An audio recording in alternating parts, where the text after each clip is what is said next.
We continue with our story. I feared the vengeance of the disappointed fiend, yet I was unable to overcome my repugnance to the task which was enjoined me. I found that I could not compose a female without again devoting several months to profound study and laborious disquisition. I had heard of some discoveries having been made by an English philosopher, the knowledge of which was material to my success, and I sometimes thought of obtaining my father's consent to visit England for this purpose. But I clung to every pretense of delay and shrank from taking the first step in an undertaking whose immediate necessity began to appear less absolute to me. A change, indeed, had taken place in me. My health, which had hitherto declined, was now much restored, and my spirits, when unchecked by the memory of my unhappy promise, rose proportionably. My father saw this change with pleasure, and he turned his thoughts toward the best method of eradicating the remains of my melancholy, which every now and then would return by fits, and with a devouring blackness overcast the approaching sunshine. At these moments I took refuge in the most perfect solitude. I passed whole days on the lake alone in a little boat, watching the clouds and listening to the rippling of the waves, silent and listless. But the fresh air and bright sun seldom failed to restore me to some degree of composure, and on my return I met the salutations of my friends with a readier smile and a more cheerful heart. It was after my return from one of these rambles that my father, calling me aside, thus addressed me: "I am happy to remark, my dear son, that you have resumed your former pleasures and seem to be returning to yourself, and yet you are still unhappy and still avoid our society." For some time I was lost in conjecture as to the cause of this. But yesterday an idea struck me, and if it is well-founded, I conjure you to avow it. Reserve on such a point would be not only useless, but draw down treble misery on us all. I trembled violently at his exordium, and my father continued: "I confess, my son, that I have always looked forward to your marriage with our dear Elizabeth as the tie of our domestic comfort and the stay of my declining years. You were attached to each other from your earliest infancy. You studied together and appeared in dispositions and tastes entirely suited to one another. But so blind is the experience of man that what I conceive to be the best assistance to my plan may have entirely destroyed it. You, perhaps, regard her as your sister, without any wish that she might become your wife. Nay, you may have met with another whom you may love, and considering yourself as bound in honor to Elizabeth, this struggle may occasion the poignant misery which you appear to feel. My dear father, reassure yourself. I love my cousin tenderly and sincerely. I never saw any woman who excited, as Elizabeth does, my warmest admiration and affection. My future hopes and prospects are entirely bound up in the expectation of our union. The expression of your sentiments of this subject, my dear Victor, gives me more pleasure than I have for some time experienced. If you feel thus, we shall assuredly be happy, however present events may cast a gloom over us. But it is this gloom which appears to have taken so strong a hold of your mind that I wish to dissipate. Tell me, therefore, whether you object to an immediate solemnization of the marriage. We have been unfortunate, and recent events have drawn us from that everyday tranquillity befitting my years and infirmities. You are younger, yet I do not suppose, possessed as you are of a competent fortune, that an early marriage would at all interfere with any future plans of honor and utility that you may have formed. Do not suppose, however, that I wish to dictate happiness to you, or that a delay on your part would cause me any serious uneasiness. Interpret my words with candor and answer me, I conjure you, with confidence and sincerity. I listened to my father in silence and remained for some time incapable of offering any reply. I revolved rapidly in my mind a multitude of thoughts and endeavored to arrive at some conclusion. Alas! To me, the idea of an immediate union with my Elizabeth was one of horror and dismay. I was bound by a solemn promise which I had not yet fulfilled and dared not break, or if I did, what manifold miseries might not impend over me and my devoted family. I walked about the aisle like a restless spectre, separated from all it loved and miserable in the separation. When it became noon and the sun rose higher, I lay down on the grass and was overpowered by a deep sleep.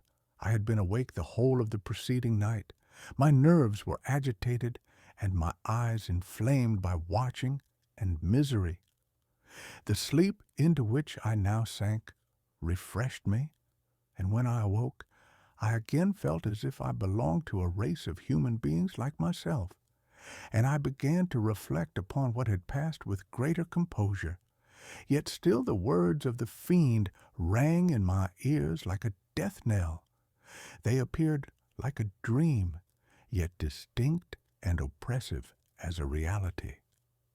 The sun had far descended, and I still sat on the shore, satisfying my appetite, which had become ravenous, with an oaten cake, when I saw a fishing boat land close to me, and one of the men brought me a packet.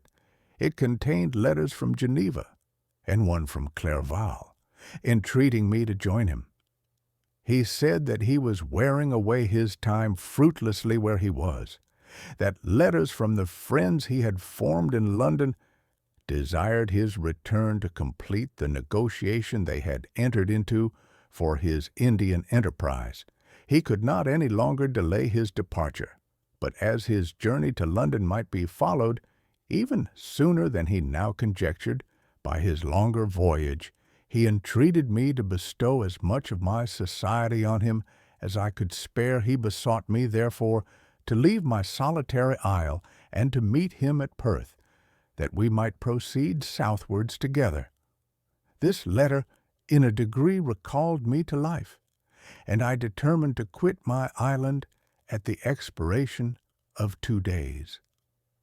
Yet, before I departed, there was a task to perform, on which I shuddered to reflect. I must pack up my chemical instruments, and for that purpose I must enter the room which had been the scene of my odious work, and I must handle those utensils the sight of which was sickening to me. The next morning at daybreak I summoned sufficient courage and unlocked the door of my laboratory. The remains of the half-finished creature whom I had destroyed lay scattered on the floor, and I almost felt as if I had mangled the living flesh of a human being. I paused to collect myself, and then entered the chamber. With trembling hand I conveyed the instruments out of the room, but I reflected that I ought not to leave the relics of my work to excite the horror and suspicion of the peasants, and I accordingly put them into a basket with a great quantity of stones, and laying them up, determined to throw them into the sea that very night. And in the meantime I sat upon the beach, employed in cleaning and arranging my chemical apparatus. Nothing could be more complete than the alteration that had taken place in my feelings since the night of the appearance of the daemon. I had before regarded my promise with a gloomy despair as a thing that, with whatever consequences, must be fulfilled. But I now felt as if a film had been taken from before my eyes, and that I, for the first time, saw clearly. The idea of renewing my labors did not for one instant occur to me. The threat I had heard weighed on my thoughts, but I did not reflect that a voluntary act of mine could avert it. I had resolved in my own mind that to create another like the fiend I had first made would be an act of the basest and most atrocious selfishness, and I banished from my mind every thought that could lead to a different conclusion. Between 2 and 3 in the morning, the moon rose, and I then, putting my basket aboard a little skiff, sailed out about 4 miles from the shore. The scene was perfectly solitary. A few boats were returning towards land, but I sailed away from them. I felt as if I was about the commission of a dreadful crime, and avoided with shuddering anxiety any encounter with my fellow creatures. At one time the moon, which had before been clear, was suddenly overspread by a thick cloud, and I took advantage of the moment of darkness and cast my basket into the sea. I listened to the gurgling sound as it sank, and then sailed away from the spot. The sky became clouded, but the air was pure, although chilled by the northeast breeze that was then rising. But it refreshed me, and filled me with such agreeable sensations that I resolved to prolong my stay on the water, and fixing the rudder in a direct position, stretched myself at the bottom of the boat. Clouds hid the moon. Everything was obscure, and I heard only the sound of the boat as its keel cut through the waves. The murmur lulled me, and in a short time I slept soundly. I do not know how long I remained in this situation, but when I awoke I found that the sun had already mounted considerably. The wind was high, and the waves continually threatened the safety of my little skiff. I found that the wind was northeast, and must have driven me far from the coast from which I had embarked. I endeavored to change my course, but quickly found that if I again made the attempt, the boat would be instantly filled with water. Thus situated, my only resource was to drive before the wind. I confess that I felt a few sensations of terror. I had no compass with me, and was so slenderly acquainted with the geography of this part of the world that the sun was of little benefit to me. I might be driven into the wide Atlantic and feel all the tortures of starvation, or be swallowed up in the immeasurable waters that roared and buffeted around me. I had already been out many hours, and felt the torment of a burning thirst, a prelude to my other sufferings. I looked on the heavens, which were covered by clouds that flew before the wind, only to be replaced by others. I looked upon the sea. It was to be my grave. "Fiend!" I exclaimed, "your task is already fulfilled." I thought of Elizabeth, of my father, and of Clerval, all left behind, on whom the monster might satisfy his sanguinary and merciless passions. This idea plunged me into a reverie so despairing and frightful that even now, when the scene is on the point of closing before me forever, I shudder to reflect on it. Some hours passed thus, but by degrees, as the sun declined toward the horizon, the wind died away into a gentle breeze, and the sea became free from breakers, but these gave place to a heavy swell. I felt sick and hardly able to hold the rudder, when suddenly I saw a line of high land towards the south. Almost spent as I was by fatigue and the dreadful suspense I endured for several hours, this sudden certainty of life rushed like a flood of warm joy to my heart, and tears gushed from my eyes. How mutable are our feelings, and how strange is that clinging love we have of life even in the excess of misery. I constructed another sail with a part of my dress, and eagerly steered my course towards the land. It had a wild and rocky appearance, but as I approached nearer, I easily perceived the traces of cultivation. I saw vessels near the shore, and found myself suddenly transported back to the neighborhood of civilized man. I carefully traced the windings of the land, and hailed a steeple which I at length saw issuing from behind a small promontory. As I was in a state of extreme debility, I resolved to sail directly towards the town, as a place where I could most easily procure nourishment. Fortunately, I had money with me. As I turned the promontory, I perceived a small, neat town and a good harbor, which I entered, my heart bounding with joy at my unexpected escape. As I was occupied in fixing the boat and arranging the sails, several people crowded towards the spot. They seemed much surprised at my appearance, but instead of offering me any assistance, whispered together with gestures that at any other time might have produced in me a slight sensation of alarm. As it was, I merely remarked that they spoke English, and I therefore addressed them in that language. "My good friends," said I, "will you be so kind as to tell me the name of this town and inform me where I am?" "You will know that soon enough," replied a man with a hoarse voice. "Maybe you are come to a place that will not prove much to your taste, but you will not be consulted as to your quarters, I promise you." I was exceedingly surprised on receiving so rude an answer from a stranger, and I was also disconcerted on perceiving the frowning and angry countenances of his companions. "Why do you answer me so roughly?" I replied. "Surely it is not the custom of Englishmen to receive strangers so inhospitably." "I do not know," said the man, "what the custom of the English may be, but it is the custom of the Irish to hate villains." While this strange dialogue continued, I perceived the crowd rapidly increase. Their faces expressed a mixture of curiosity and anger, which annoyed and in some degree alarmed me. I inquired the way to the inn, but no one replied. I then moved forward, and a murmuring sound arose from the crowd as they followed and surrounded me, when an ill-looking man approaching tapped me on the shoulder and said, "Come, sir, you must follow me to Mr. Kerwin's to give an account of yourself." "Who is Mr. Kerwin? Why am I to give an account of myself?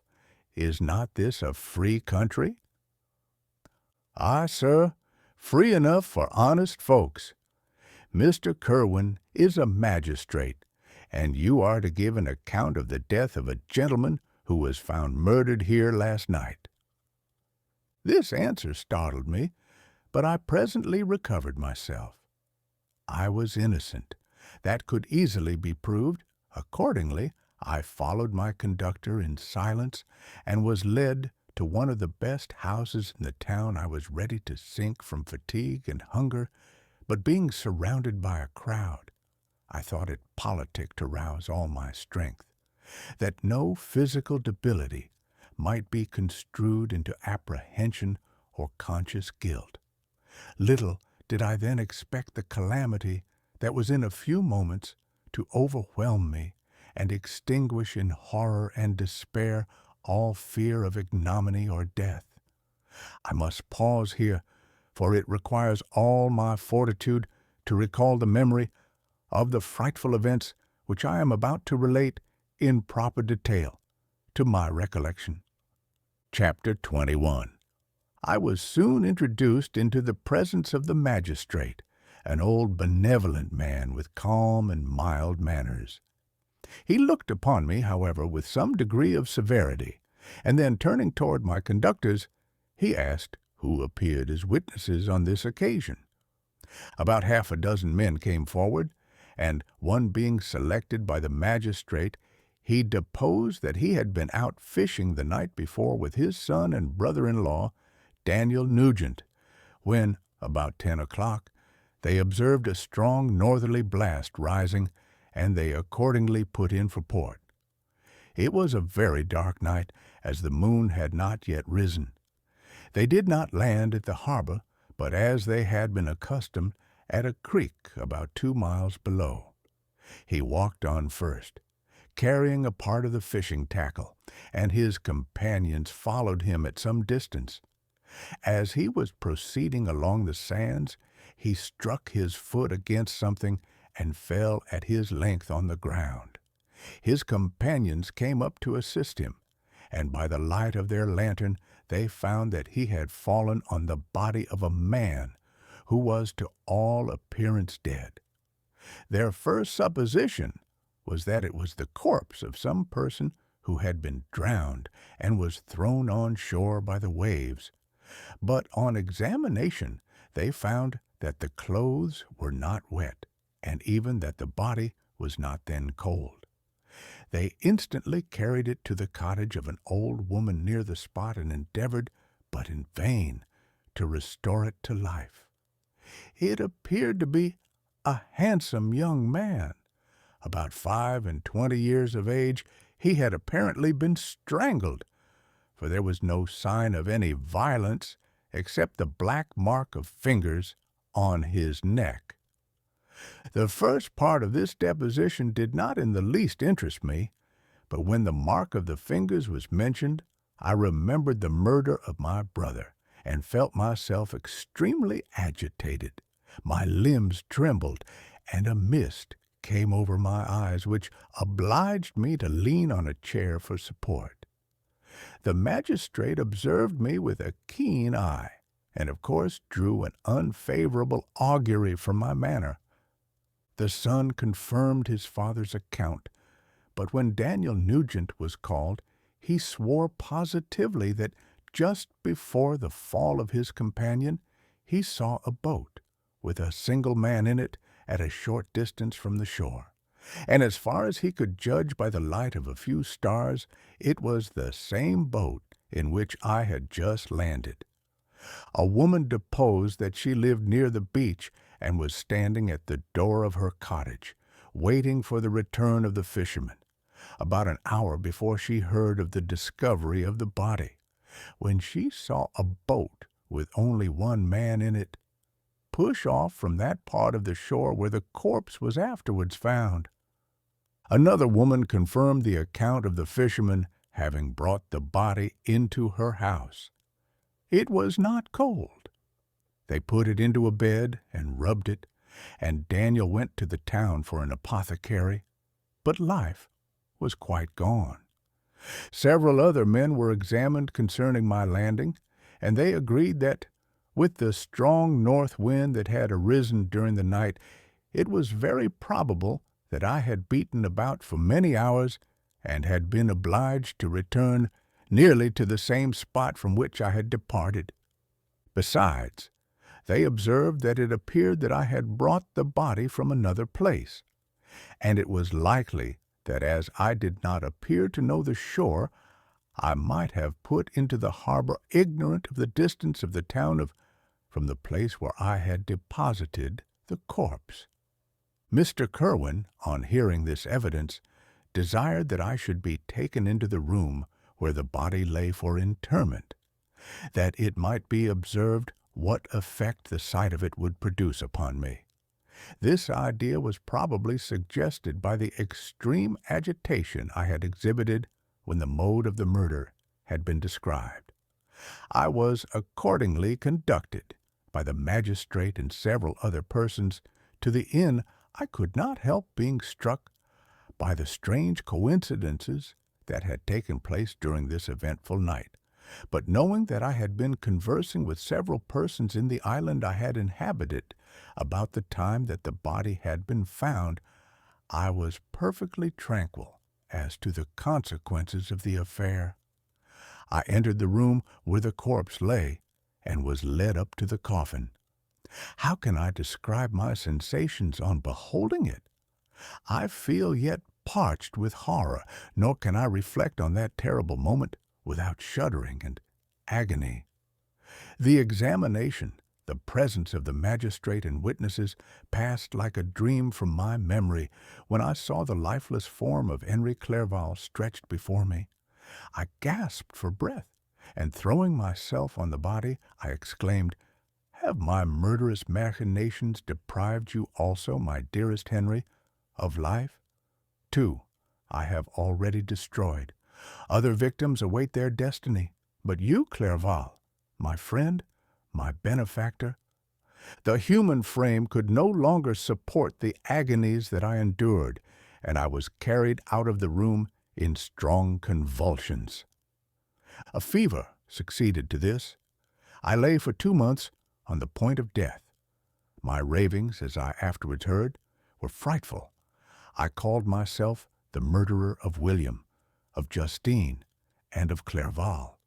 Sometimes I entreated my attendants to assist me in the destruction of the fiend by whom I was tormented, and at others I felt the fingers of the monster already grasping my neck, and screamed aloud with agony and terror. Fortunately, as I spoke my native language, Mr. Kerwin alone understood me, but my gestures and bitter cries were sufficient to affright the other witnesses. Why did I not die? More miserable than man ever was before, why did I not sink into forgetfulness and rest? Death snatches away many blooming children, the only hopes of their doting parents. How many brides and youthful lovers have been one day in the bloom of health and hope, and the next a prey for worms and the decay of the tomb? Of what materials was I made that I could thus resist so many shocks, which, like the turning of the wheel, continually renewed the torture? But I was doomed to live, and in 2 months found myself, as awaking from a dream, in a prison, stretched on a wretched bed, surrounded by jailers, turnkeys, bolts, and all the miserable apparatus of a dungeon. It was morning, I remember, when I thus awoke to understanding. I had forgotten the particulars of what had happened, and only felt as if some great misfortune had suddenly overwhelmed me. But when I looked around and saw the barred windows and the squalidness of the room in which I was, all flashed across my memory, and I groaned bitterly. This sound disturbed an old woman who was sleeping in a chair beside me. She was a hired nurse, the wife of one of the turnkeys, and her countenance expressed all those bad qualities which often characterize that class. The lines of her face were hard and rude, like that of persons accustomed to see without sympathizing in sights of misery. Her tone expressed her entire indifference. She addressed me in English, and the voice struck me as one that I had heard during my sufferings. "Are you better now, sir?" said she. I replied in the same language, with a feeble voice, "I believe I am. But if it be all true, if indeed I did not dream, I am sorry that I am still alive to feel this misery and horror." "For that matter," replied the old woman, "if you mean about the gentleman you murdered, I believe that it were better for you if you were dead, for I fancy it will go hard with you. However, that's none of my business. I am sent to nurse you and get you well. I do my duty with a safe conscience. It were well if everybody did the same." I turned with loathing from the woman who could utter so unfeeling a speech to a person just saved on the very edge of death. But I felt languid and unable to reflect on all that had passed. The whole series of my life appeared to me as a dream. I sometimes doubted if indeed it were all true, for it never presented itself to my mind with the force of reality. As the images that floated before me became more distinct, I grew feverish. A darkness pressed around me. No one was near me who soothed me with the gentle voice of love. No dear hand supported me. The physician came and prescribed medicines, and the old woman prepared them for me, but utter carelessness was visible in the first, and the expression of brutality was strongly marked in the visage of the second. Who could be interested in the fate of a murderer but the hangman who would gain his fee? These were my first reflections, but I soon learned that Mr. Kerwin had shown me extreme kindness. He had caused the best room in the prison to be prepared for me. Wretched indeed was the best, and it was he who had provided a physician and a nurse. It is true, he seldom came to see me, for although he ardently desired to relieve the sufferings of every human creature, he did not wish to be present at the agonies and miserable ravings of a murderer. He came, therefore, sometimes to see that I was not neglected, but his visits were short and with long intervals. One day, while I was gradually recovering, I was seated in a chair, my eyes half open and my cheeks livid like those in death. I was overcome by gloom and misery, and often reflected I had better seek death than desire to remain in a world which to me was replete with wretchedness. At one time I considered whether I should not declare myself guilty and suffer the penalty of the law, less innocent than poor Justine had been. Such were my thoughts when the door of my apartment was opened and Mr. Kerwin entered. His countenance expressed sympathy and compassion. He drew a chair close to mine and addressed me in French. "I fear that this place is very shocking to you. Can I do anything to make you more comfortable?" "I thank you, but all that you mention is nothing to me. On the whole earth there is no comfort which I am capable of receiving. I know that the sympathy of a stranger can be but of little relief to one borne down as you are by so strange a misfortune. But you will, I hope, soon quit this melancholy abode, for doubtless evidence can easily be brought to free you from the criminal charge. That is my least concern. I am, by a course of strange events, become the most miserable of mortals. Persecuted and tortured as I am and have been, can death be any evil to me? Nothing, indeed, could be more unfortunate and agonizing than the strange chances that have lately occurred. You were thrown by some surprising accident on this shore, renowned for its hospitality, seized immediately, and charged with murder. The first sight that was presented to your eyes was the body of your friend, murdered in so unaccountable a manner, and placed, as it were, by some fiend across your path. As Mr. Kerwin said this, notwithstanding the agitation I endured on this retrospect of my sufferings, I also felt considerable surprise at the knowledge he seemed to possess concerning me. I suppose some astonishment was exhibited in my countenance, for Mr. Kerwin hastened to say, "Immediately upon your being taken ill, all the papers that were on your person were brought me, and I examined them that I might discover some trace by which I could send to your relations an account of your misfortune and illness. I found several letters, and, among others, one which I discovered from its commencement to be from your father. I instantly wrote to Geneva. Nearly 2 months have elapsed since the departure of my letter, but you are ill, even now you tremble. You are unfit for agitation of any kind. This suspense is 1,000 times worse than the most horrible event. Tell me what new scene of death has been acted, and whose murder I am now to lament." "Your family is perfectly well," said Mr. Kerwin with gentleness, "and someone, a friend, is come to visit you." I know not by what chain of thought the idea presented itself, but it instantly darted into my mind that the murderer had come to mock at my misery and taunt me with the death of Clerval, as a new incitement for me to comply with his hellish desires. I put my hand before my eyes and cried out in agony, "Oh, take him away! I cannot see him! For God's sake, do not let him enter!" Mr. Kerwin regarded me with a troubled countenance.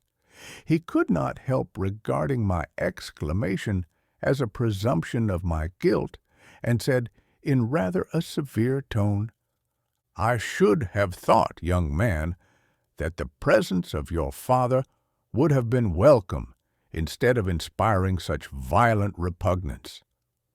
"My father!" cried I, while every feature and every muscle was relaxed from anguish to pleasure. "Is my father indeed come? How kind! How very kind! But where is he?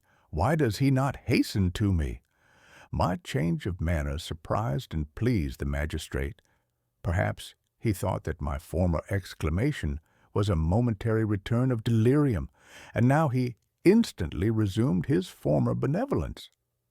He rose and quitted the room with my nurse, and in a moment my father entered it.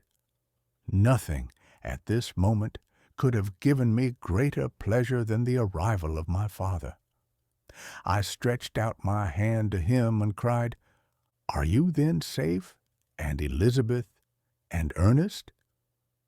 My father calmed me with assurances of their welfare, and endeavored by dwelling on these subjects so interesting to my heart to raise my desponding spirits.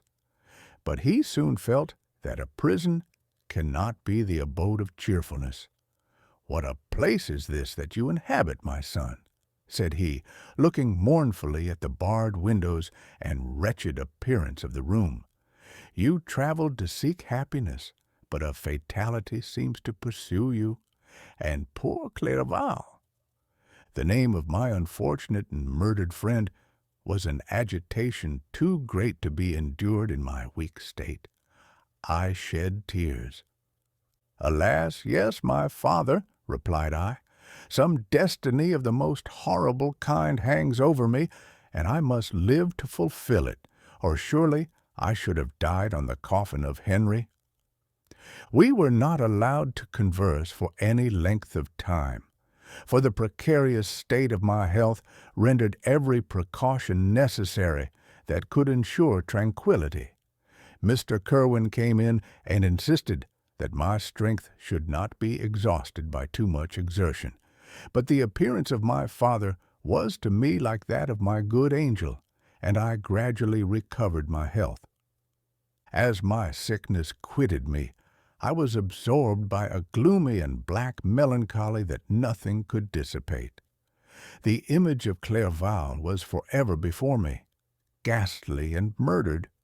More than once the agitation into which these reflections threw me made my friends dread a dangerous relapse. Alas, why did they preserve so miserable and detested a life? It was surely that I might fulfill my destiny, which is now drawing to a close. Soon, oh very soon, will death extinguish these throbbings and relieve me from the mighty weight of anguish that bears me to the dust. And in executing the award of justice, I shall also sink to rest. Then the appearance of death was distant, although the wish was ever present to my thoughts. And I often sat for hours motionless and speechless, wishing for some mighty revolution that might bury me and my destroyer in its ruins. The season of the assizes approached. I had already been 3 months in prison, and although I was still weak and in continual danger of a relapse, I was obliged to travel nearly 100 miles to the country town where the court was held. Mr. Kerwin charged himself with every care of collecting witnesses and arranging my defense. I was spared the disgrace of appearing publicly as a criminal, as the case was not brought before the court that decides on life and death. The grand jury rejected the bill on its being proved that I was on the Orkney Islands at the hour the body of my friend was found, and a fortnight after my removal I was liberated from prison. My father was enraptured on finding me freed from the vexations of a criminal charge, that I was again allowed to breathe the fresh atmosphere and permitted to return to my native country.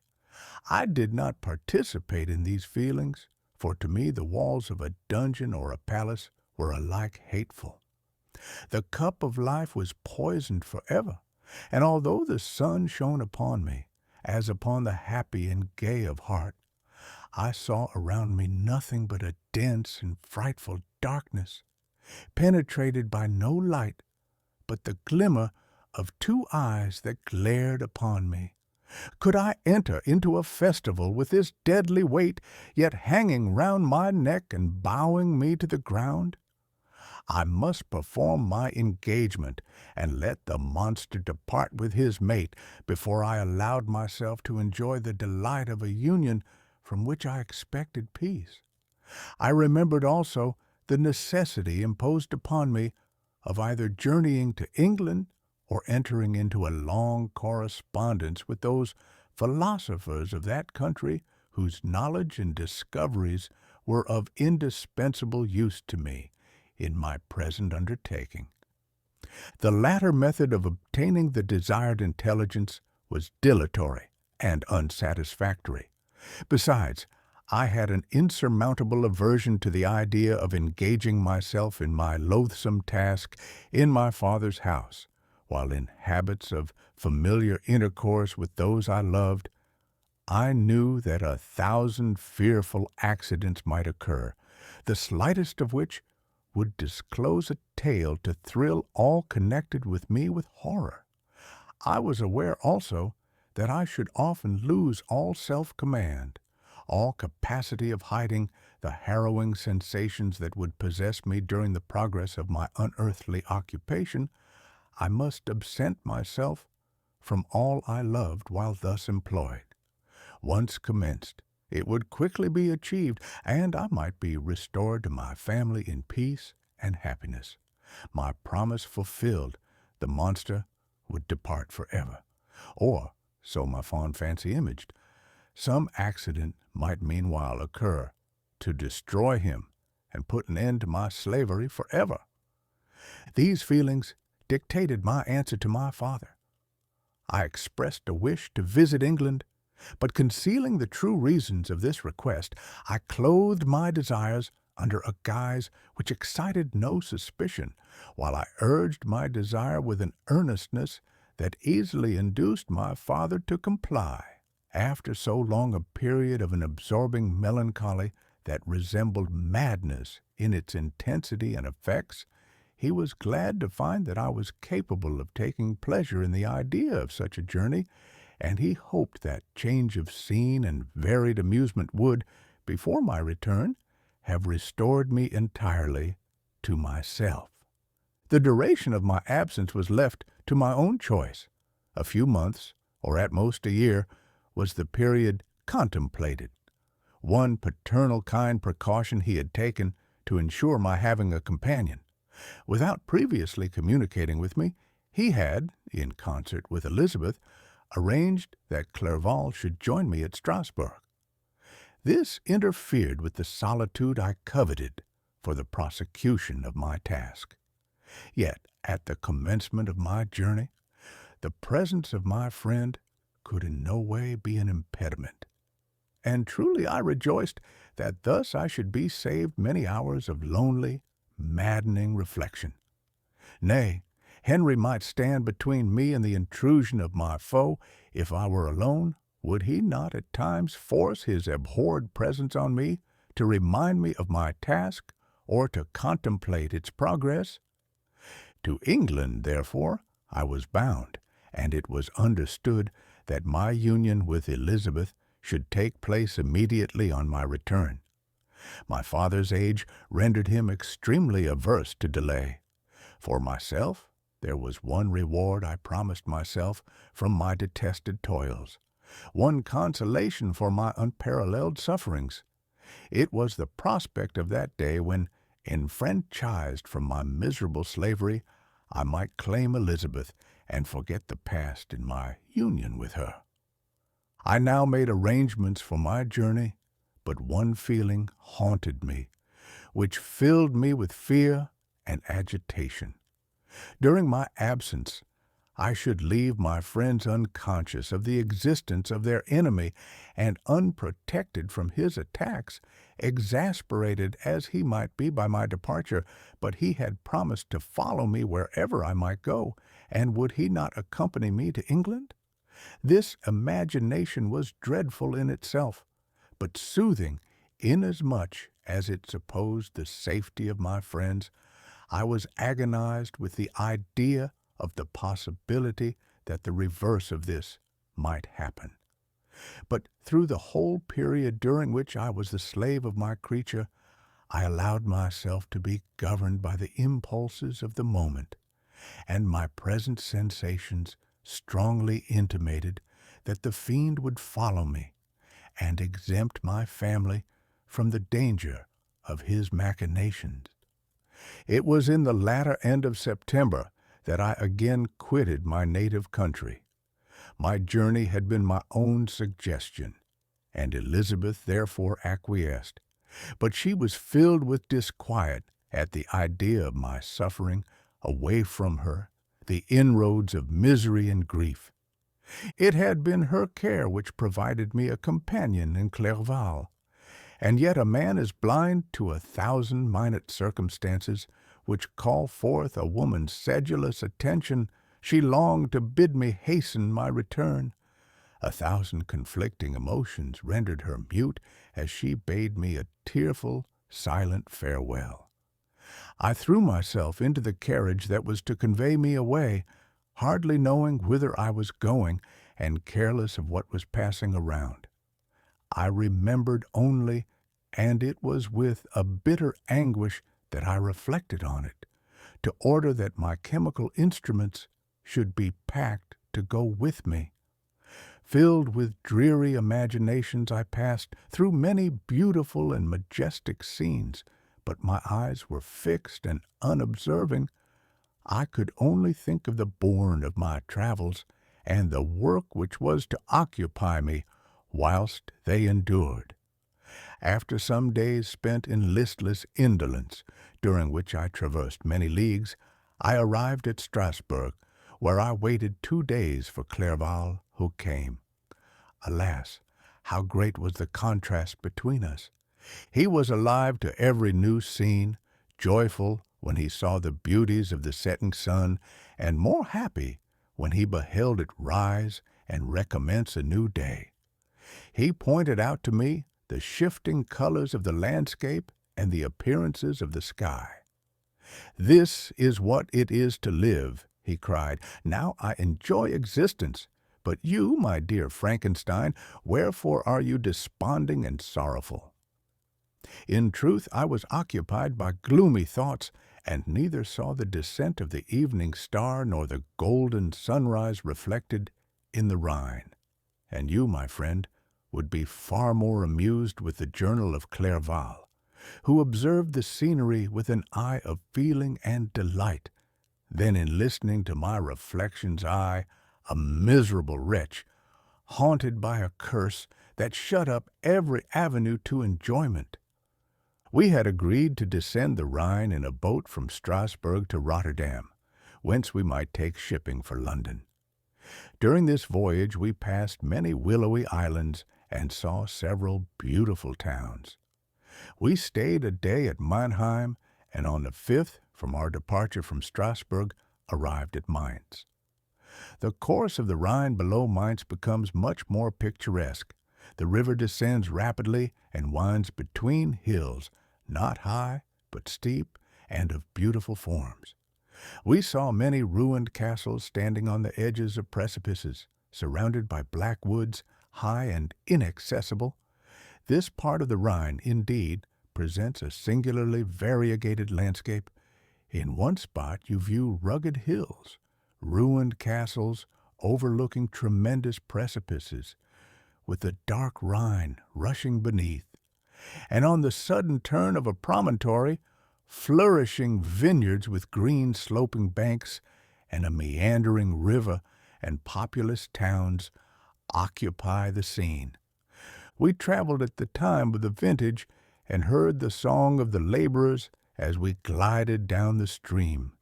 Even I, depressed in mind, and my spirits continually agitated by gloomy feelings, even I was pleased I lay at the bottom of the boat, and as I gazed on the cloudless blue sky, I seemed to drink in a tranquillity to which I had long been a stranger. And if these were my sensations, who can describe those of Henry? He felt as if he had been transported to fairyland and enjoyed a happiness seldom tasted by man. "I have seen," he said, "the most beautiful scenes of my own country.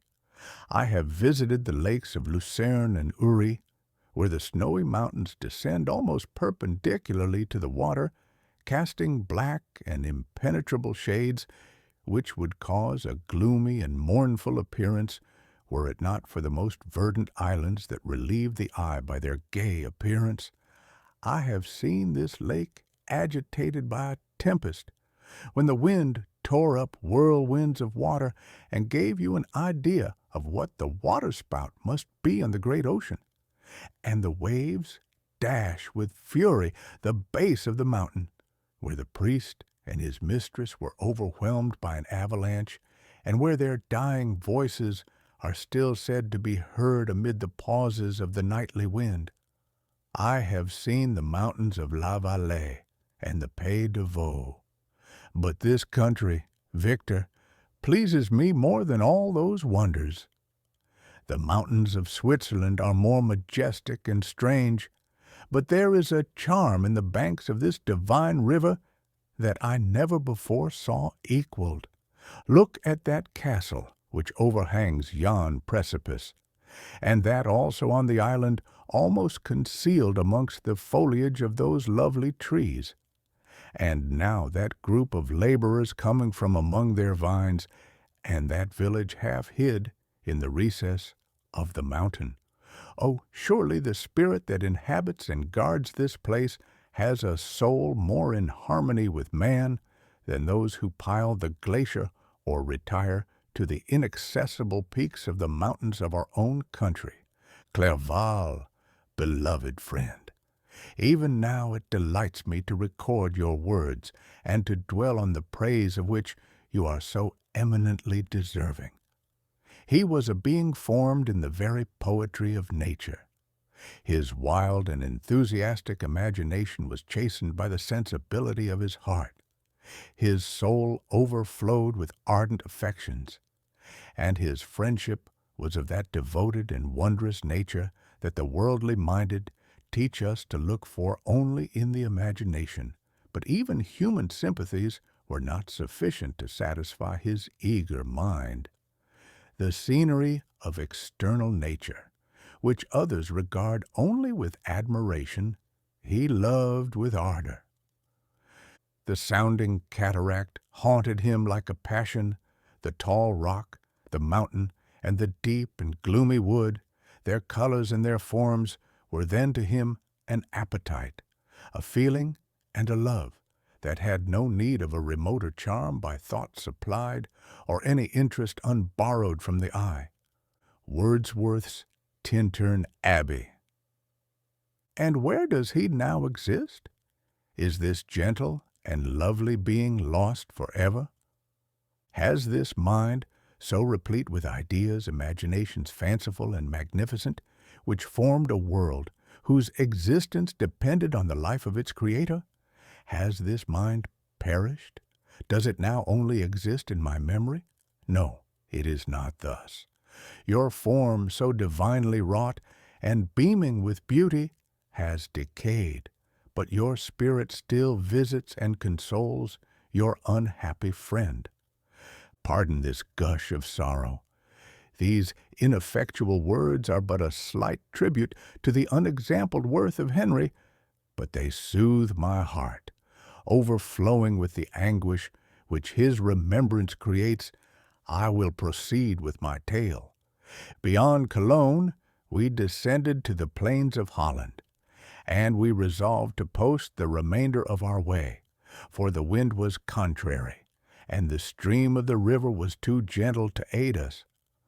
Our journey here lost the interest arising from beautiful scenery, but we arrived in a few days at Rotterdam, whence we proceeded by sea to England. It was on a clear morning in the latter days of December that I first saw the white cliffs of Britain. The banks of the Thames presented a new scene. They were flat but fertile, and almost every town was marked by the remembrance of some story. We saw Tilbury Fort and remembered the Spanish Armada, Gravesend, Woolwich, and Greenwich, places which I had heard of even in my country. At length we saw the numerous steeples of London, St. Paul's towering above all, and the Tower, famed in English history. Chapter 19. London was our present point of rest. We determined to remain several months in this wonderful and celebrated city. Clerval desired the intercourse of the men of genius and talent who flourished at this time, but this was with me a secondary object. I was principally occupied with the means of obtaining the information necessary for the completion of my promise, and quickly availed myself of the letters of introduction that I had brought with me, addressed to the most distinguished natural philosophers. If this journey had taken place during my days of study and happiness, it would have afforded me inexpressible pleasure, but a blight had come over my existence, and I only visited these people for the sake of the information they might give me on the subject in which my interest was so terribly profound. Company was irksome to me. When alone, I could fill my mind with the sights of heaven and earth. The voice of Henry soothed me, and I could thus cheat myself into a transitory peace, but busy, uninteresting, joyous faces brought back despair to my heart. I saw an insurmountable barrier placed between me and my fellow men. This barrier was sealed with the blood of William and Justine, and to reflect on the events connected with those names filled my soul with anguish. But in Clerval I saw the image of my former self. He was inquisitive and anxious to gain experience and instruction. The difference of manners which he observed was to him an inexhaustible source of instruction and amusement. He was also pursuing an object he had long had in view. His design was to visit India, in the belief that he had in his knowledge of its various languages and in the views he had taken of its society, the means of materially assisting the progress of European colonization and trade. In Britain only could he further the execution of his plan.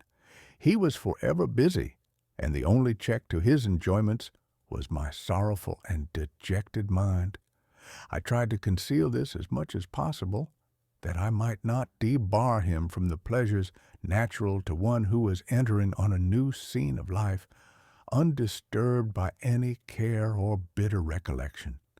I often refused to accompany him, alleging another engagement, that I might remain alone. I now also began to collect the materials necessary for my new creation, and this was to me like the torture of single drops of water continually falling on the head. Every thought that was devoted to it was an extreme anguish, and every word that I spoke in allusion to it caused my lips to quiver and my heart to palpitate. After passing some months in London, we received a letter from a person in Scotland who had formerly been our visitor at Geneva. He mentioned the beauties of his native country and asked us if those were not sufficient allurements to induce us to prolong our journey as far north as Perth, where he resided. Clerval eagerly desired to accept this invitation, and I, although I abhorred society, wished to view again mountains and streams and all the wondrous works with which nature adorns her chosen dwelling places. We had arrived in England at the beginning of October, and it was now February. We accordingly determined to commence our journey towards the north at the expiration of another month. In this expedition we did not intend to follow the great road to Edinburgh, but to visit Windsor, Oxford, Matlock, and the Cumberland Lakes. Resolving to arrive at the completion of this tour about the end of July, I packed up my chemical instruments and the materials I had collected, resolving to finish my labors in some obscure nook in the northern highlands of Scotland. We quitted London on the 27th of March and remained a few days at Windsor, rambling in its beautiful forest. This was a new scene to us mountaineers. The majestic oaks, the quantity of game, and the herds of stately deer were all novelties to us. From thence we proceeded to Oxford. As we entered this city, our minds were filled with the remembrance of the events that had been transacted there more than a century and a half. Before it was here that Charles I had collected his forces. This city had remained faithful to him after the whole nation had forsaken his cause to join the standard of Parliament and liberty. The memory of that unfortunate king and his companions, the amiable Falkland, the insolent Goring, his queen and son, gave a peculiar interest to every part of the city which they might be supposed to have inhabited. The spirit of elder days found a dwelling here, and we delighted to trace its footsteps. If these feelings had not found an imaginary gratification, the appearance of the city had yet in itself sufficient beauty to obtain our admiration. The colleges are ancient and picturesque. The streets are almost magnificent, and the lovely Isis, which flows beside it through meadows of exquisite verdure, is spread forth into a placid expanse of waters which reflects its majestic assemblage of towers and spires and domes, embosomed among aged trees.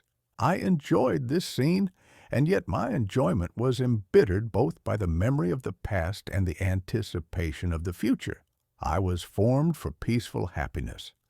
During my youthful days, discontent never visited my mind, and if I was ever overcome by ennui, the sight of what is beautiful in nature, or the study of what is excellent and sublime in the productions of man, could always interest my heart and communicate elasticity to my spirits.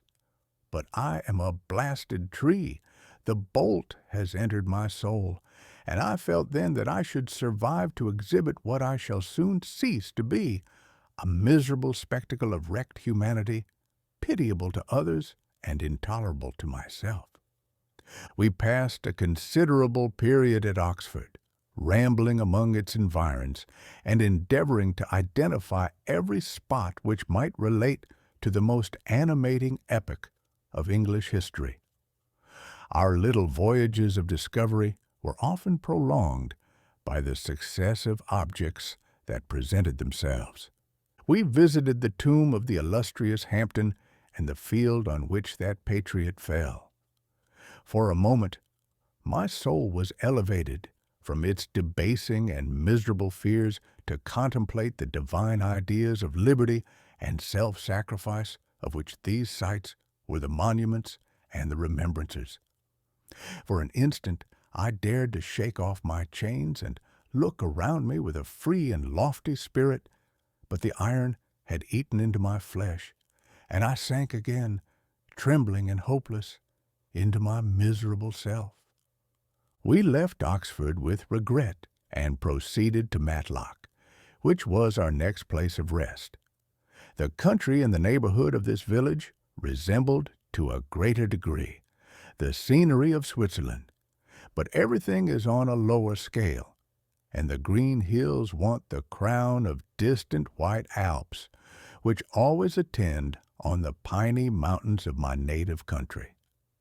We visited the wondrous cave and the little cabinets of natural history, where the curiosities are disposed in the same manner as in the collections at Servox and Chamonix.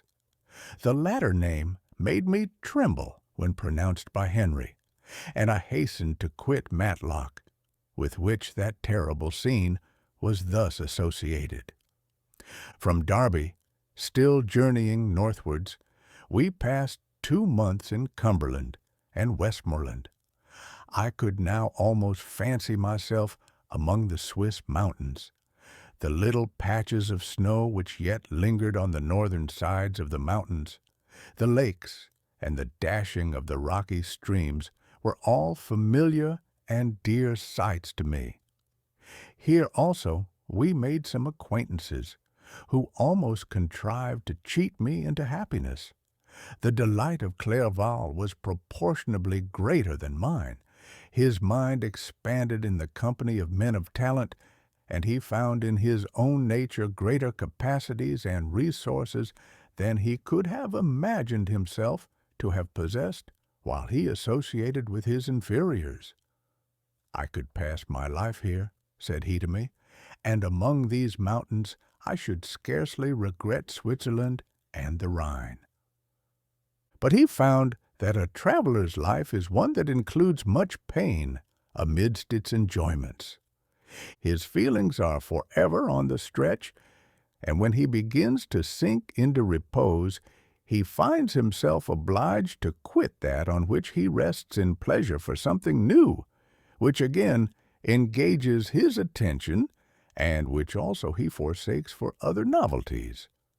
We had scarcely visited the various lakes of Cumberland and Westmoreland, and conceived an affection for some of the inhabitants, when the period of our appointment with our Scotch friend approached, and we left them to travel on. For my own part, I was not sorry. I had now neglected my promise for some time, and I feared the effects of the Damon's disappointment. He might remain in Switzerland and wreak his vengeance on my relatives. This idea pursued me and tormented me at every moment from which I might otherwise have snatched repose and peace. I waited for my letters with feverish impatience.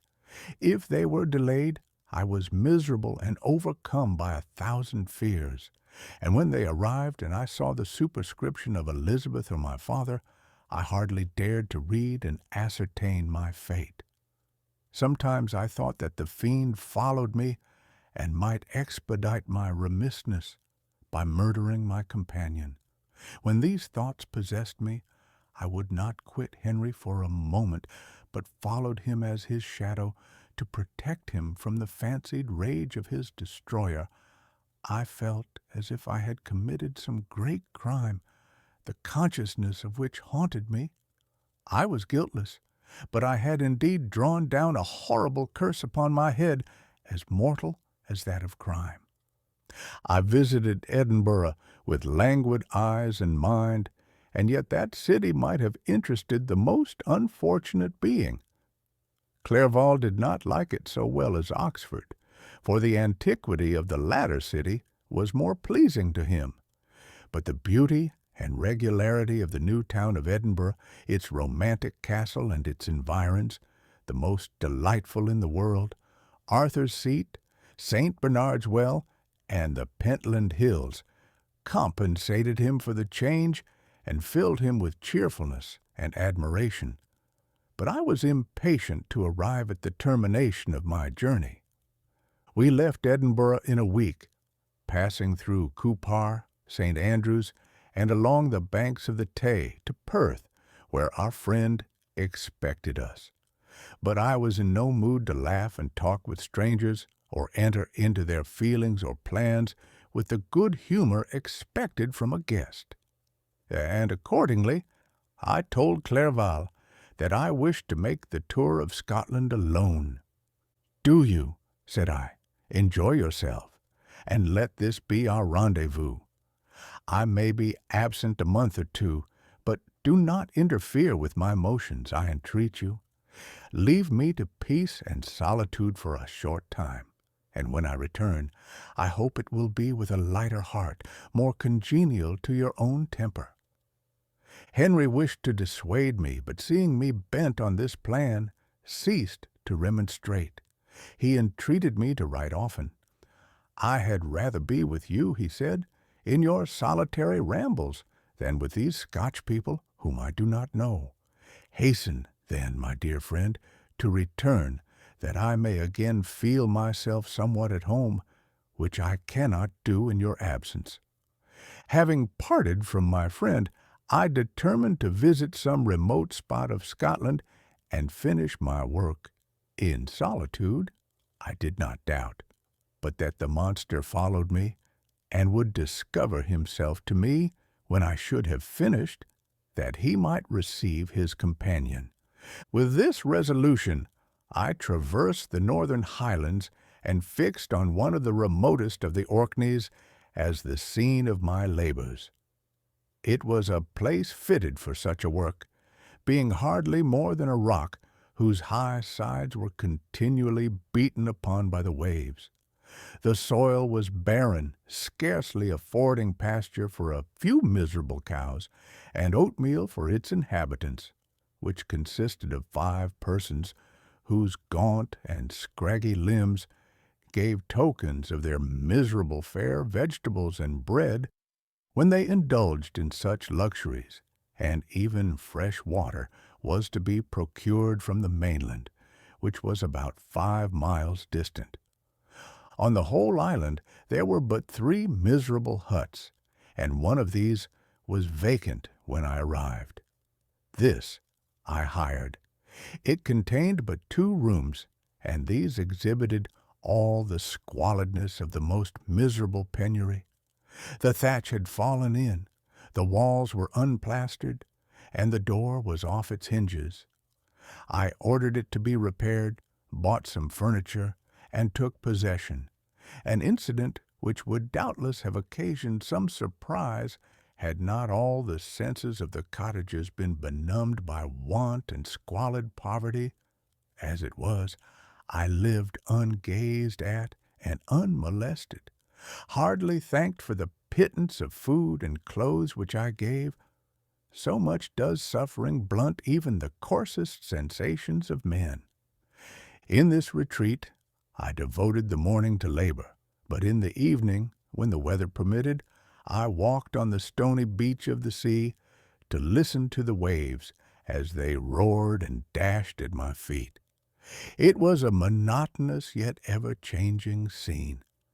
I thought of Switzerland. It was far different from this desolate and appalling landscape.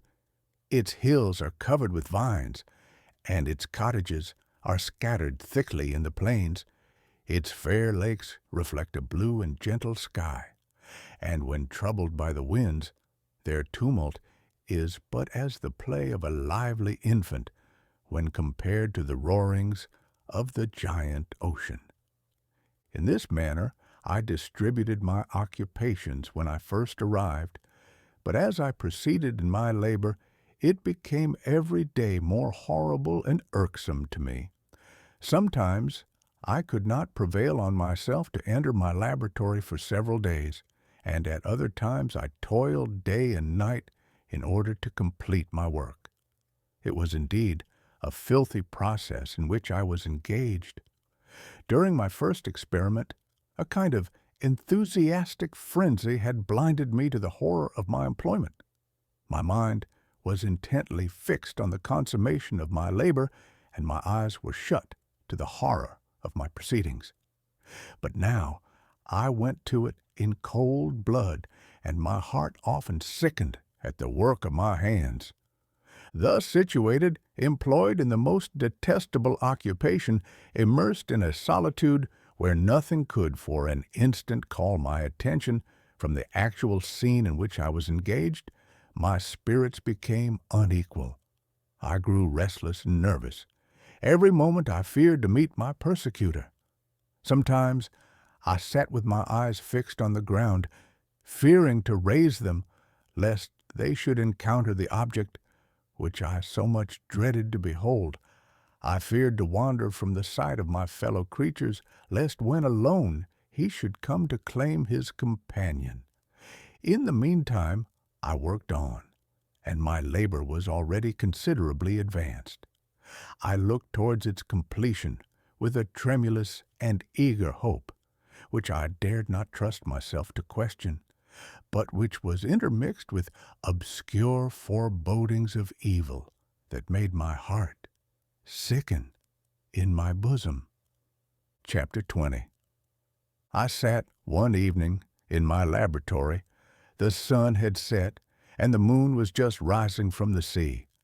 I had not sufficient light for my employment, and I remained idle, in a pause of consideration of whether I should leave my labor for the night or hasten its conclusion by an unremitting attention to it.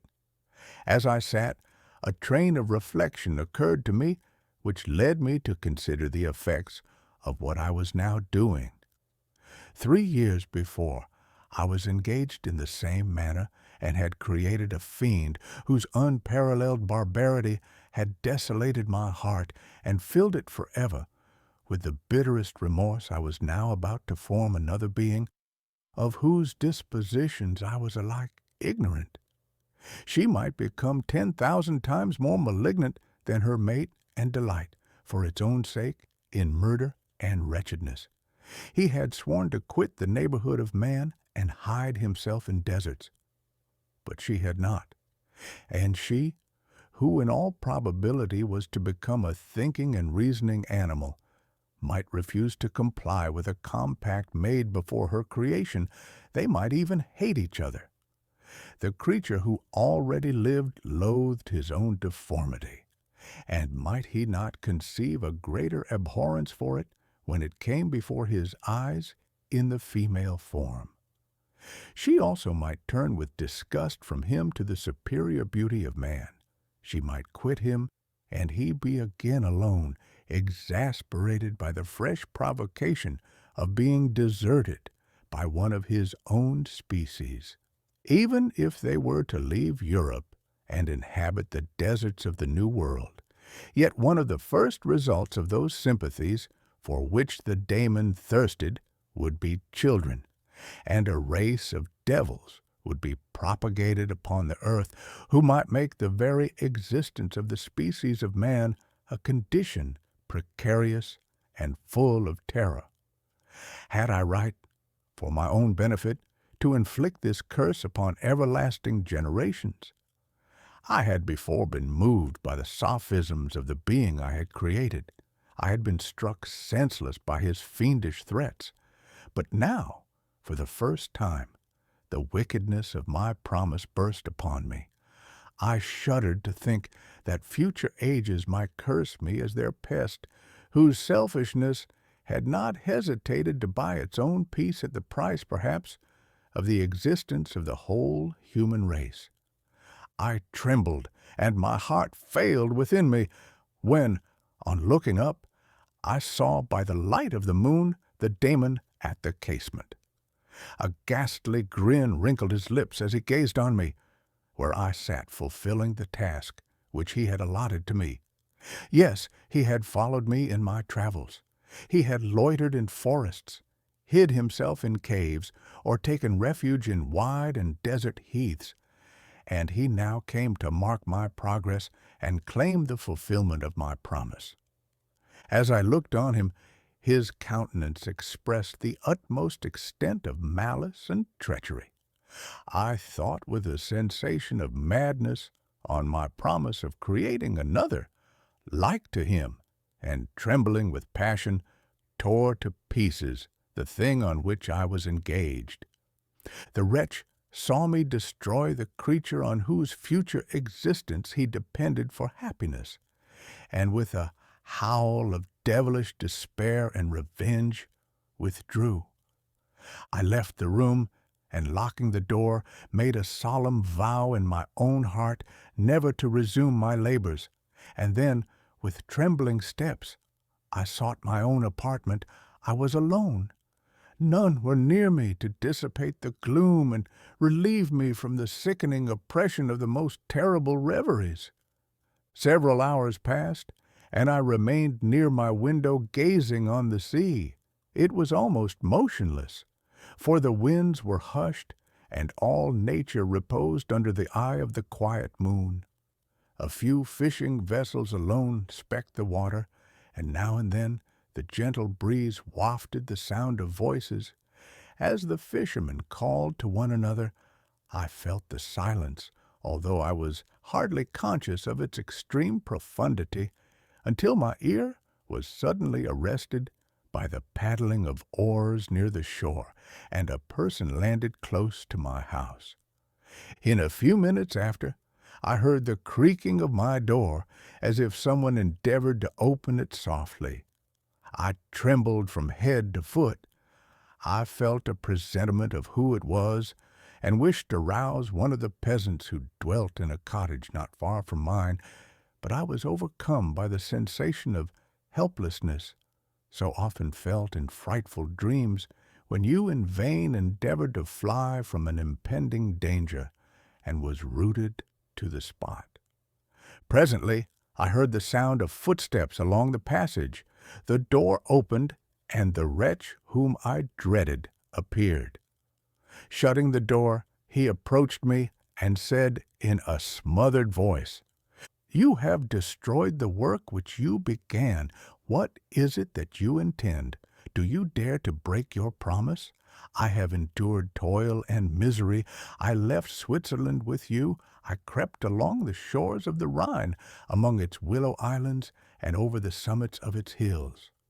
I have dwelt many months in the heaths of England, and among the deserts of Scotland. I have endured incalculable fatigue and cold and hunger. Do you dare destroy my hopes? Begone! I do break my promise. Never will I create another like yourself, equal in deformity and wickedness. Slave, I before reasoned with you, but you have proved yourself unworthy of my condescension. Remember that I have power. You believe yourself miserable, but I can make you so wretched that the light of day will be hateful to you. You are my creator, but I am your master. Obey. The hour of my resolution is past, and the period of your power is arrived. Your threats cannot move me to do an act of wickedness, but they confirm me in a determination of not creating you a companion in vice. Shall I, in cool blood, set loose upon the earth a daemon whose delight is in death and wretchedness? Begone! I am firm, and your words will only exasperate my rage. The monster saw my determination in my face, and gnashed his teeth in the impotence of anger. Shall each man, cried he, find a wife for his bosom, and each beast have his mate, and I be alone? I had feelings of affection, and they were requited by detestation and scorn. Man, you may hate, but beware. Your hours will pass in dread and misery, and soon the bolt will fall which must ravish from you your happiness forever. Are you to be happy while I grovel in the intensity of my wretchedness? You can blast my other passions, but revenge remains. Revenge, henceforth dearer than light or food. I may die, but first you, my tyrant and tormentor, shall curse the sun that gazes on your misery. Beware, for I am fearless and therefore powerful. I will watch with the wiliness of a snake, that I may sting with its venom. Man, you shall repent of the injuries you inflict. Devil, cease, and do not poison the air with these sounds of malice. I have declared my resolution to you, and I am no coward to bend beneath words. Leave me. I am inexorable. It is well. I go, but remember, I shall be with you on your wedding night.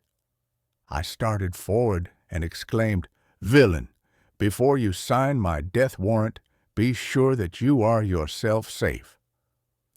I would have seized him, but he eluded me and quitted the house with precipitation. In a few moments I saw him in his boat, which shot across the waters with an arrowy swiftness and was soon lost amidst the waves. All was again silent, but his words rang in my ears. I burned with rage to pursue the murderer of my peace and precipitate him into the ocean. I walked up and down my room hastily and perturbed, while my imagination conjured up 1,000 images to torment and sting me.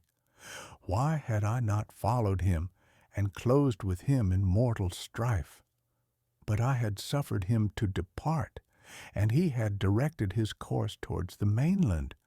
I shuddered to think who might be the next victim sacrificed to his insatiate revenge. And then I thought again of his words, "I will be with you on your wedding night." That then was the period fixed for the fulfillment of my destiny. In that hour I should die, and at once satisfy and extinguish his malice.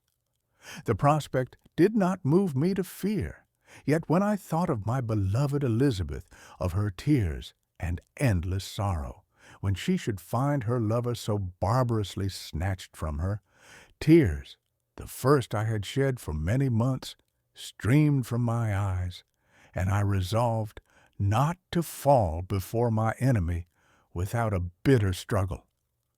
The night passed away, and the sun rose from the ocean. My feelings became calmer, if it may be called calmness.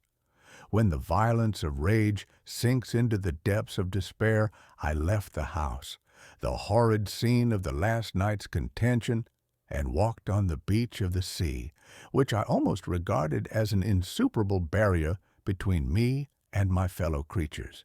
Nay, a wish that such should prove the fact stole across me. I desired that I might pass my life on that barren rock. Wearily, it is true, but uninterrupted by any sudden shock of misery.